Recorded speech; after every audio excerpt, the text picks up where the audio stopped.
अस्सलाम वालेकुम। 7th class कैसे हैं बच्चों? ठीक ठाक हैं? अच्छा बेटा, आज हम पढ़ने जा रहे हैं थर्मल एक्सपेंशन एंड कंट्रैक्शन। पीछे हमने जो है वो हीट और टेम्परेचर का डिफरेंस देखा था। अब हम जो है वो देखना चाहते हैं कि थर्मल एक्सपेंशन और कंट्रैक्शन क्या होती है। तो थर्मल का मतलब होता है हीट। थर्मल एक्सपेंशन जो है इसका मतलब ये हुआ कि जो मटेरियल है, कोई भी मटेरियल आइदर वो सॉलिड है, लिक्विड है या गैस है, जब हम उसको हीट करते हैं तो उस वो जो है वो एक्सपैंड कर जाता है, वो फैल जाता है, साइज में बड़ा हो जाता है। तो जो हीटिंग और कंट्रैक्शन है, यानी जब आप, इसका मतलब ये हुआ कि जब आप किसी चीज़ को हीट करते हैं तो वो एक्सपैंड हो जाती है, और जब आप उसको कूल करते हैं तो वो कॉन्ट्रैक्ट हो जाती है, यानी सिकुड़ जाती है। तो इस सेक्शन के अंदर हम देखेंगे कि थर्मल एक्सपेंशन और कंट्रैक्शन क्या है सॉलिड्स में, लिक्विड्स में और गैसेस में। सबसे पहले बेटा हम लोग जो है वो मूव करते हैं thermal expansion and contraction of solids, liquids and gases. Usually बेटा क्या होता है कि जब हम सॉलिड को एक्सपैंड करते हैं, यानी जो सॉलिड है जब हम उसको हीट करते हैं तो वो एक्सपैंड होता है, वो फैल जाता है, और कूल करने पे वो कॉन्ट्रैक्ट करता है। जब एक सॉलिड जो है उसको हीट किया जाता है तो इसके पार्टिकल्स एनर्जी गेन करते हैं और वाइब्रेट करते हैं ज़्यादा तेज़ी, ज़्यादा फोर्स के साथ। हमें पता है बेटा कि जो सॉलिड के मोशन पार्टिकल्स होते हैं उनके अंदर हमेशा जो है वाइब्रेटरी मोशन होती है। तो वो जो वाइब्रेटरी मोशन थी, अब वो पहले से ज़्यादा विग्रस होना शुरू हो गई है अपनी ही फिक्स पोजीशन के ऊपर। अब ज़्यादा तेज़ी के साथ, ज़्यादा फ़ोर्स के साथ होने वाली जो वाइब्रेशन थी, वो उनको थोड़ा दूर-दूर ले जाएगी। इतना दूर नहीं हो जाएँगे कि बहुत ज़्यादा फ़र्क हमें दिखाई देगा, मामूली-सा फ़र्क दिखाई देगा, लेकिन वो एक-दूसरे से थोड़ा-सा दूर बैठ जाएँगे, जिसके नतीजे में सॉलिड एक्सपैंड करता है। सिमिलरली जब लिक्विड और गैस के पार्टिकल्स को हीट किया जाता है, तो वो एनर्जी गेन करते हैं और जो एक्सपैंड कर जाते हैं और एक-दूसरे को दूर-दूर धकेल देते हैं। अब जो एक्सपेंशन है, कितनी एक्सपेंशन होनी है वो डिपेंड कर रहा है कि आपका सब्सटेंस की नेचर क्या है, उसके अलावा बेटा आपने उसको टेम्परेचर कितना दिया। फॉर एग्जांपल, आपने लिक्विड का टेम्परेचर दिया, लिक्विड को हीट किया है 100 डिग्री सेल्सियस के ऊपर, और एक सॉलिड को हीट किया है 100 डिग्री सेल्सियस के ऊपर। तो जो लिक्विड है वो ज़्यादा एक्सपैंड करेगा और सॉलिड जो है वो लिक्विड की निस्बत लेस एक्सपैंड करेगा, और गैसेस फिर बहुत ज़्यादा एक्सपैंड कर जाएंगी इतनी हीट के ऊपर। और जो है वो जो अगर आप उसको एक कन्फाइंड स्पेस के अंदर रखेंगे, यानी आपने उसको बंद किया हुआ है एक बॉक्स के अंदर, और उसको अब आप हीट कर रहे हैं और काफ़ी ज़्यादा हीट कर दिया है, तो अब वो जो है वो एक्सप्लोजन की फॉर्म में वो बाहर की तरफ निकलने की कोशिश करेगी, उसके पार्टिकल्स इतनी ज़्यादा एनर्जी गेन कर लेंगे। तो डिफरेंट मेटल्स, अब हम अगर सॉलिड्स की बात करें तो सॉलिड्स में डिफरेंट मेटल्स जो हैं वो उनका कंट्रैक्शन और एक्सपेंशन रेट जो है वो डिफरेंट होता है, और उनकी एक्सपेंशन की अमाउंट भी डिफरेंट होती है। जैसे मिसाल के तौर पे यहाँ पर उसने एग्जांपल दी हुई है, ये देखिए आप, ये आपको मैं हाईलाइट करके दिखा रहा हूँ कि एक मेटल जो है, मेटल का, सॉरी, 1 मीटर जो ब्रास का रॉड है, वो 1 मिलीमीटर लेंथ में बढ़ता है जब हम उसको हीट करते हैं 100 डिग्री सेल्सियस के ऊपर। ठीक है बेटा। और दूसरी चीज़ यहाँ पर है एक, fire the thermal expansion of the steel beams, concrete and the glass can cause considerable damage.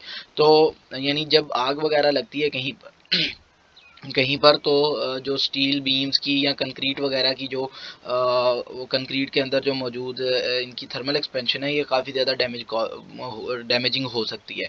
बेटा एक्टिविटी 10.3 है, इसके अंदर आपने थर्मल एक्सपेंशन देखनी है सॉलिड्स की।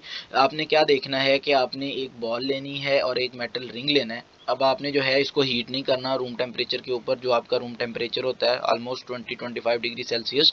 तो आपने उसके ऊपर जो है वो इसको देखना है, वो बॉल उसमें से स्लिप करके नीचे चली जाएगी। अब ये हमारे यहाँ खिलौना भी होता था इस तरह का। तो आप जो है वो इसको ऊपर कर रहे हैं तो वो उसमें से बॉल स्लिप करके नीचे चली जाएगी। लेकिन अब आपने क्या करना है, बॉल को थोड़ा सा ज़्यादा हीट करना है। बॉल को हीट करने के बाद अब आपने दोबारा से इस बॉल को प्लेस करना है इस मेटल रिंग के ऊपर।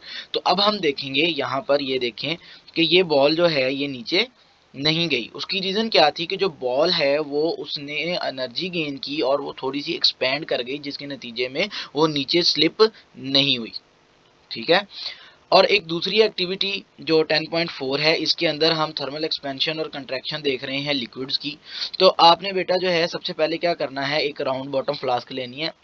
ये होती है राउंड बॉटम फ्लास्क, जो नीचे से ऐसे गोल होती है। इसको ना पकड़ने के लिए हमारे पास स्टैंड होता है फिर। तो अब हमने इसको जो है एक राउंड बॉटम फ्लास्क को लेना है। इसके अंदर हमने एक कॉर्क लगा के उसके ऊपर एक ग्लास ट्यूब लगा देनी है जो दोनों एंड से ओपन हो। दोनों एंड से ओपन का मतलब है कि वो नीचे से लिक्विड को सक करेगी और ऊपर से हवा उसके अंदर एंटर हो सके। हमने उसको क्लोज जो है वो ग्लास को नहीं लेना, जो ग्लास रॉड है उसको।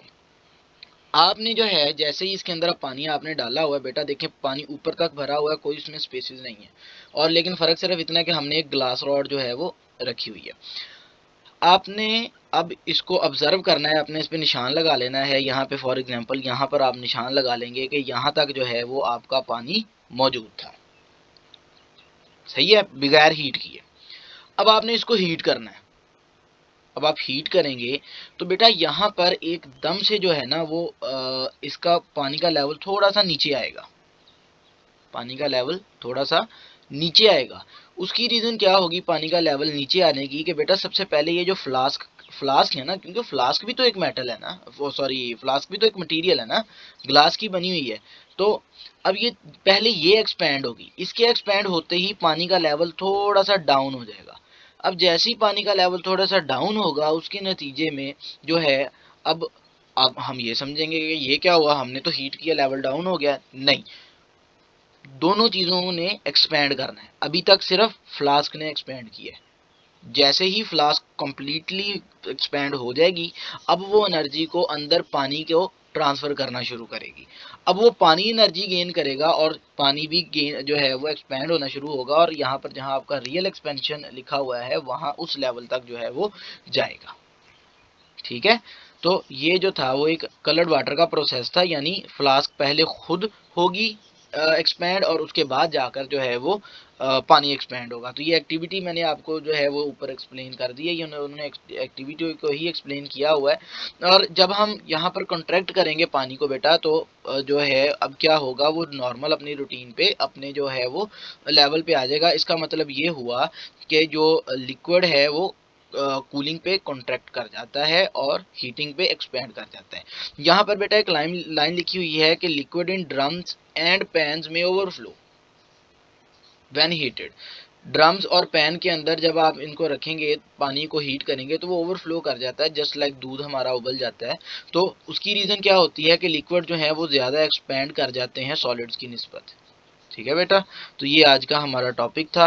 उम्मीद है आपको समझ आई होगी। इंशाल्लाह मैं आप लोगों के साथ शॉर्ट क्वेश्चंस वगैरह जो है वो जल्दी शेयर कर दूंगा। उसके बाद जो है वो आप इनको अपनी कॉपीज़ में जो है लिख लीजिएगा।